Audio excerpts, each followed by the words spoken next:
get it from your county newspapers. You can buy a list. There are some online services that you can get subscription at. And then once you find the address, you go look at it that way and door knock.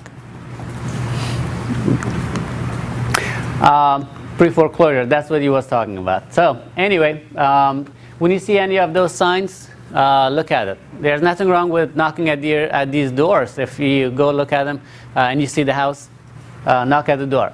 On vacant houses, definitely get another call. All right, I'm not going to answer it because we are going to be here forever. Yes, Pam? Pre-foreclosure, you're dealing with the owner, right? Yes. Foreclosure, you're dealing with the bank. Yes. There are 3 stages in foreclosures. Quickly on that. It's pre-foreclosure, it's the day of the auction, and it's post-foreclosures. Pre-foreclosure, you're dealing with a homeowner. On foreclosure, which is the day of the auction, you're dealing with a bank. Not bank, with the sheriffs and the cell at the courthouse steps. And then once it's closed, then it goes to the bank, and you're talking about post-foreclosures or REOs, real estate-owned departments. All right. Any question about this before I move on? Alrighty. Your action plan is really to pick the market like we talked about. If you're really doing wholesaling and you want to do lots of wholesaling, older neighborhoods are better. Look for vacant houses. A few things about vacant houses. If you see the grass tall, a lot of those houses most likely are vacant. If it's too tall, definitely vacant. If you see a lot of those neighborhood newspapers everywhere and no one is picking them up, if you see the mailbox totally full, and you see flyers, door hangers, all those around the house. You also, if you see the red tags on the gas and the electricity meter boxes, that's a vacant house. A lot of these, you see the curtains and all of that totally messed up. If you go there at night and you see total dark and no lights at all, most of those are vacant houses. So if you see any of those signs, don't be shy on knocking at the door. See if they are interested in selling the property. If no one is at the house and it's a vacant house, go and knock at the next door neighbors. The way I do it is I knock at least 2 side neighbors and the 2 or 3 front neighbors and see if they know any information. You really knock at those doors, less than 10 minutes, you can get all the information you want about this property, where they moved to, what kind of people lived in there. And most people want to give you that information mainly because they don't want their houses to be devalued. If there's a vacant house right next door, it devalues the house. It makes their neighbors' houses. It messes up the community and the way the community looks. Am I right?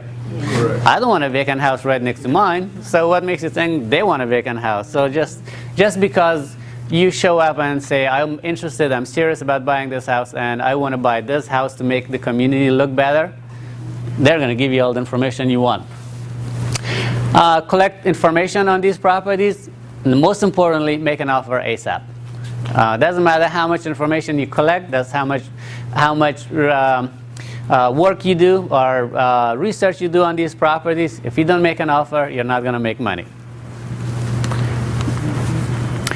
Delinquent tax purchases.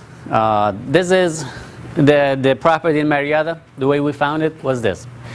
We sent information to the people. Our direct mail yellow letter, which I'm going to share with you this afternoon at my direct mail marketing presentation. We sent yellow letter to people who are behind in Cobb County on their taxes. This gentleman was behind for 2013, and he had a 5A against his property, and that's how we found him. So here's your plan. Go to your county tax assessor's office, tax records, not assessor, sorry, tax records. Look for the tax liens, the sold tax liens. The way it works is every county, when they cannot sell, when they cannot get paid for the taxes, they sell the taxes on the first Tuesday of every month, right? There's foreclosure sale and there's tax sale on the same day. It's just a different part of the courthouse. Same steps, it's just a little separate from each other. And if they cannot sell it at that day to other people, they still create a 5A against the property, and the owner is the county. The only difference is, if I'm the purchaser of the 5A, I can foreclose on that property after 12 months. Counties almost never foreclose on properties because they want the homeowners to stay at the property. So those 5As can stay there for 2, 3, 4, 5 years. if no one else purchased them, right? You said 5A? Yeah, 5A. 5A. It's basically they create a lien against the property. And you and I can purchase that lien, pay the county the money, and we usually, the return on that investment is about 20% average in Georgia. So we create they create a lien against the property. The homeowner has 12 months right of redemption. That means within 12 months they can pay off that. And me as the purchaser of that, after 12 months of purchasing it, I can foreclose on that house and get the house for whatever the tax amount was. In his case, the taxes were only $1,200. So if I had purchased the 5A, which is the lien against the property, and waited 12 months, I could have foreclosed on them. Now, of course, most people will pay you and then the 20% return on that money. In case they don't, and they don't pay you, you can own the property. There's a big business right around that only. People buy 5As just so they can get 12% return on their money. And also they buy it so hoping that no one will pay, and then they get the house back. Wow. So anyway, Mr. Tycoon, are you interested in creating a course around that? Yeah. We'll do it together. Anyway, for the ones that don't know Mr. Tycoon, he's a great friend of mine. He's also a real estate investor, been around for a long time, and he knows what he's doing. He's doing coaching and other programs. So appreciate you being here. Again, the number here is the redemption period is 12 months. Again, the counties do not foreclose on these, so it doesn't matter the redemption period for when they create a 5A and they hold it.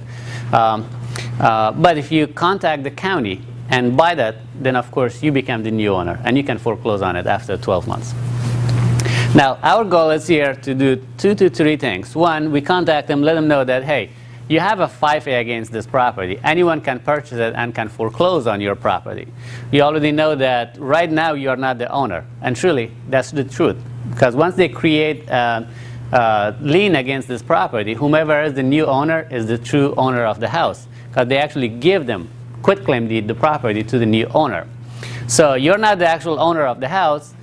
In order for you to own your own home again, you have to pay that off. I can help you with that. I can pay that off for you.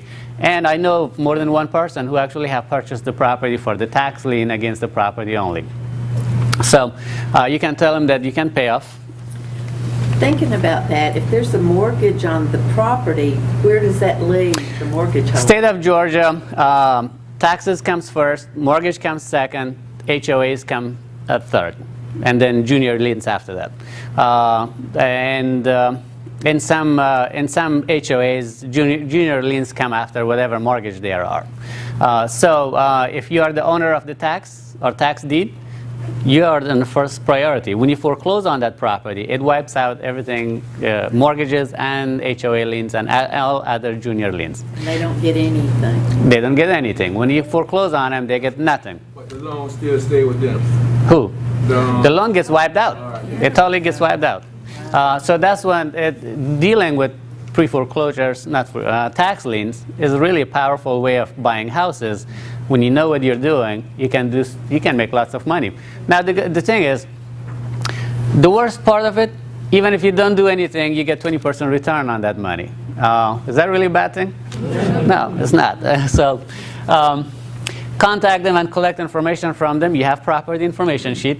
Always use the script is there. My name is Rock. It was brought to my attention that you now own the property. Make sure, give them the address of the property you want to buy, because sometimes these people may not live at that property, right? So you don't want them to think that you're calling about the house they're living in. I'm interested in buying it. Would you consider selling your property to a cash buyer? What did I say at the last minute? Cash buyer, right? That's who most people are looking for. If you are, when you're calling these people and interested in buying their property, they want to know if you have the ability to close. So rather than they would say, oh, you know, are you getting a mortgage and all of that, you let them know who you are right from beginning. So that will give you more credibility right away. Last but not least, working with real estate agents, not like the two we talked about or talked to earlier. Talking to the people who are like in this room or around you.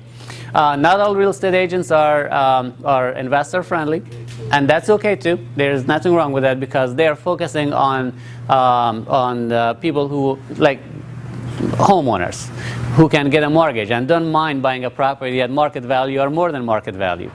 We are not interested in that. We're not going to get a mortgage against the property. We're not buying it at 90, 100% of the market value.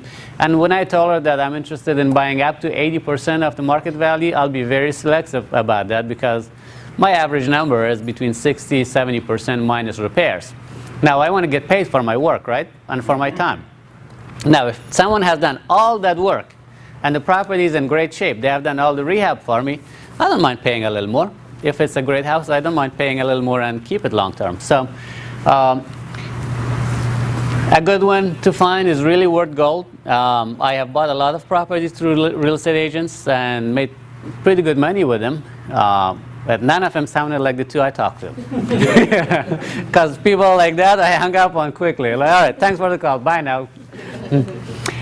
Your plan of action is to search Google for that. Yes, Art? Talking about real estate agents, says up there a good one's worth gold. Aside from an agent that looks like Deborah Harris, how can they tell if an agent is worth gold? I'll tell you in a second how to figure that out. Search real estate agents online and make sure to find them. Contact them and give them your criteria. Now, when you tell them what you're looking for, and when they want to be friendly and they want to spend time with you, they want to work with you, they want to find the kind of houses you're looking for, that's someone that you want to work with. If they tell you, if I told her that I'm a cash buyer, I can close quickly, I pay all the closing costs, and they still say, I don't have anything for you, say, thank you for wasting my time.